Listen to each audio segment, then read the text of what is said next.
Donc là, c'est une rencontre de l'ensemble d'un certain nombre de participants à la vie des centres sociaux, que ce soit des bénévoles, que ce soit des salariés, et qui vont réfléchir à ce qu'on appelle l'animation globale, c'est-à-dire à la façon dont on peut initier des projets à partir de la parole des habitants. On va parler essentiellement d'animation globale, et bien sûr les CAF et les centres sociaux sont des acteurs incontournables de ces politiques et de l'animation de ces politiques. Donc voilà, je suis là en tant que témoin d'une collaboration qui est toujours fructueuse et qui va nécessiter encore des marges de progrès dans la prochaine période. C'est avec plaisir que j'introduis pour la 3e fois cette rencontre.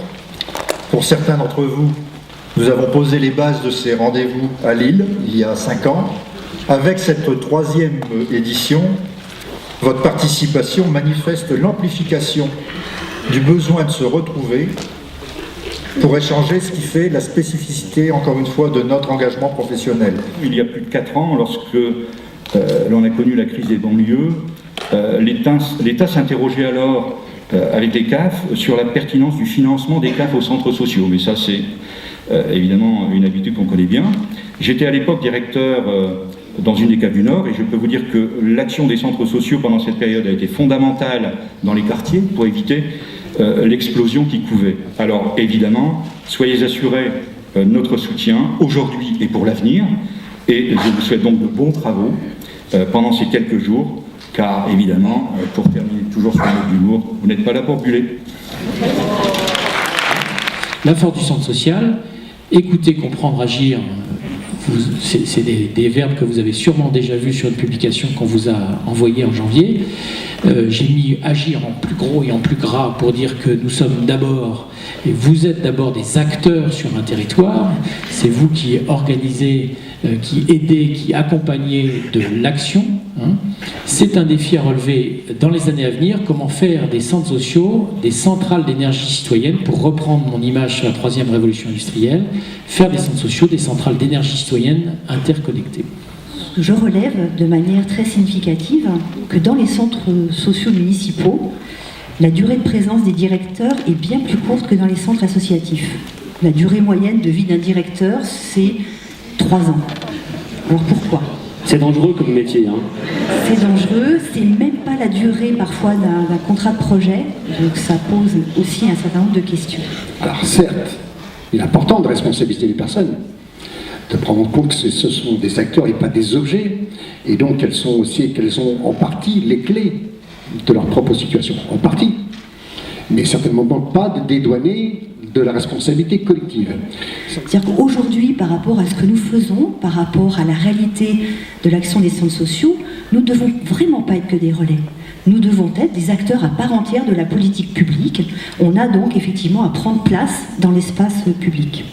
C'est naturellement pour moi une grande joie de vous accueillir dans ce centre des congrès au nom de Madame la maire de Reims et en ma qualité de premier adjoint au maire, interlocuteur, si je puis dire, privilégié de l'association des maisons de quartier de Reims.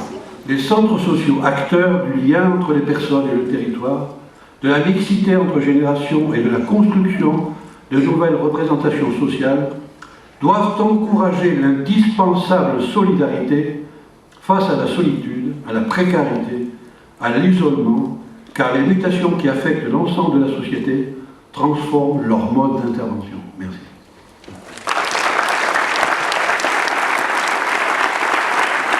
La notion de pouvoir d'agir étant comme un point commun à ces différents réseaux qui ont souhaité se mettre ensemble pour faire avancer la question de l'empowerment, à la française bien sûr, dans notre pays. La première chose, c'est de contribuer au développement de mobilisation citoyenne dans les territoires populaires et de développer des réseaux d'appui ou la fonction d'appui à ces initiatives citoyennes. Le relationnel est vraiment pensé au centre de la participation, comme je le disais, pour plusieurs raisons. À la fois, ça permet de repérer des personnes ressources, d'aller à la rencontre de ces personnes, mais aussi d'identifier les futures actions, les besoins des personnes et de mettre en relation des personnes qui ont les mêmes besoins, qui ont les mêmes envies d'agir. La question sous-jacente, la question des outils numériques. Est-ce que ça peut être un support ou est-ce que ça peut aider justement l'organisation des habitants et du coup est-ce qu'il y a un enjeu là à se saisir, pour les centres sociaux que les sociétés doivent se saisir? Ça s'appelait Démocratie en réseau et le but c'était de faire se rencontrer des geeks, si on peut les appeler comme ça, enfin, des spécialistes des nouvelles technologies qui avaient envie de sortir un peu de leur monde avec des représentants, des acteurs de mouvements sociaux, de réseaux associatifs, un outil numérique, un blog, des outils où on peut voter en ligne, Wikipédia, etc. Ça fait rêver en termes de collaboration, effectivement, et il y a des projets qui sont menés comme ça, qui sont impressionnants. Au niveau des fédérations, on a mis en place un certain nombre d'outils qui permettent effectivement la construction de sites avec une plateforme commune. L'idée étant effectivement que ces outils soient des outils directement interactifs. Je pense que l'autre pas en avant qui est encore à faire, c'est démultiplier au niveau de chaque centre social cette dimension-là. Une dynamique qui tient compte des enjeux sociaux, des enjeux économiques, des enjeux environnementaux et aussi de la gouvernance. C'est aussi effectivement quelque chose de très important. Ça fait quand même rêver vos deux exemples, d'un côté une communauté urbaine, de l'autre côté le conseil général. Comment approcher ces partenaires, parce qu'ils existent proches de chez nous, le conseil général à tous les coups, il y en a un. Communauté urbaine, c'est moins fréquent, mais comment les approcher, comment pouvoir les interpeller? Mais il y a une relation vraiment de réseau qui s'est mis en place, donc c'est plus que des institutions qui bossent ensemble, c'est plus le conseil général avec les centres sociaux de Roissy, mais c'est telle personne, des référentes de l'ASE par exemple, ou de l'AMO, qui travaille avec tel animateur du secteur jeune ou avec tel animateur du secteur enfance. Voilà, un réseau naturel de personnes qui s'est mis en place, et pas simplement l'institutionnel.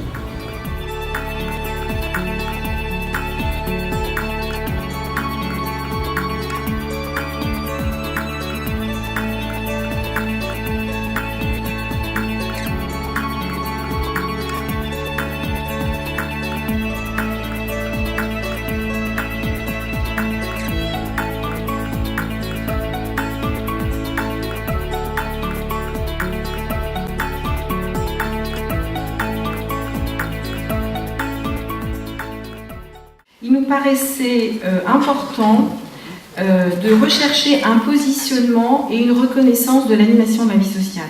Alors là, vous voyez, on dépasse les centres sociaux, on dit l'animation de la vie sociale, c'est un peu plus large, parce que de notre point de vue, il y a ce que l'on appelle les petites structures et qu'il faut essayer d'avoir une vision d'ensemble pour le territoire. Ça fait référence aussi au fait que les partenaires institutionnels ne reconnaissent pratiquement pas l'animation de la vie sociale, et pourtant c'est bien un enjeu de société.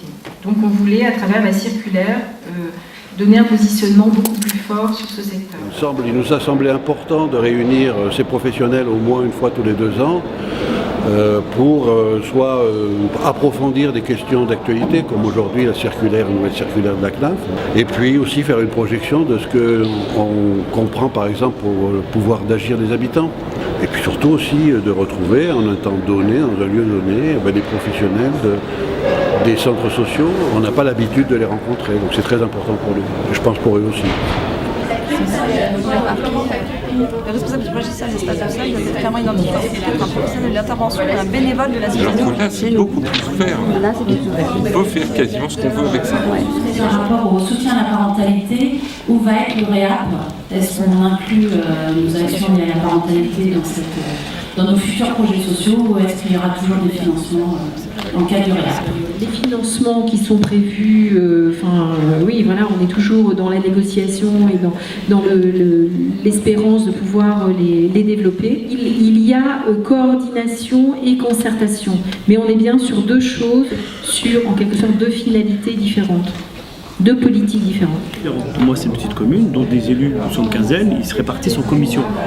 Commission médiathèque, donc il y a... L'atelier, c'est autour de la participation des habitants dans les centres sociaux à gestion institutionnelle. Et l'idée, c'est de travailler sur ces questions d'enjeux de la participation des habitants et les outils qui sont possibles pour mettre en place justement cette participation des habitants. Après que chacun ait travaillé individuellement sur ses idées à lui, ils ont pu échanger et maintenant ils travaillent par groupe et où ils doivent avoir 6 idées du groupe qui représentent ces questions d'enjeux et ces questions d'outils. L'association a un certain nombre d'actions transversales, dont un dispositif qu'on appelle Pôle Sud Musique. Et tous les ans, des groupes de musique sont auditionnés sur l'ensemble de la ville. À partir de ces auditions, il y a un jury qui se réunit et qui sélectionne 3 groupes dans des musiques très différentes et qui propose tout au long de l'année un accompagnement spécifique à ces groupes de jeunes. Alors avec des formations à la sécurité sur les concerts, formations autour des aspects administratifs, comment on fait un contrat, comment on s'organise, mais qui met aussi à disposition des studios de répétition, du matériel, voilà, pour les aider dans l'enclenchement et la professionnalisation quelque part aussi de leur volonté. En fait, ça part d'une volonté de les accompagner sur une démarche de professionnalisation. You don't have to be my girl. You don't have to be cool to rule my world. Ain't no particular sign I'm not compatible with. I just want your extra time and your Je passe à cible atteint, chacun cible à rien. Dessine un chemin qui mène vers le bien, dessert le bien. J'ai la tête qui ne l'a fait briller. Je souhaite guider cette idée paisible et fuir mon côté pessimiste. Tous réalistes, par intérêt. Tu n'as pas intérêt à me prouver le contraire. J'ai trouvé le prix. Faites du bruit pour DJ Lina, s'il vous plaît.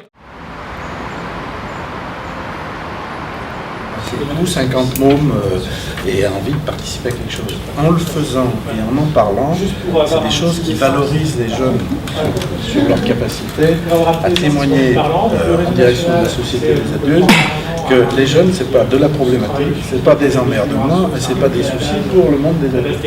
C'est-à-dire, une fois qu'on a mis autour de la table la cabinet du maire, la communication et tout, le site là que vous avez vu d'Olto, c'est un centre social municipal, et j'aurais jamais cru il y a un an que le politique aurait autorisé ce site-là. Avec les habitants, on a été dans un quartier, on a été avec, comme disait Julien, avec une tablette, on a regardé ce qui se faisait, donc on a pu mettre des panneaux de signalisation, ce qu'ils voulaient qu'on mette sur l'outil pour contribuer à un quartier. Voilà, c'était contribuer avec les habitants.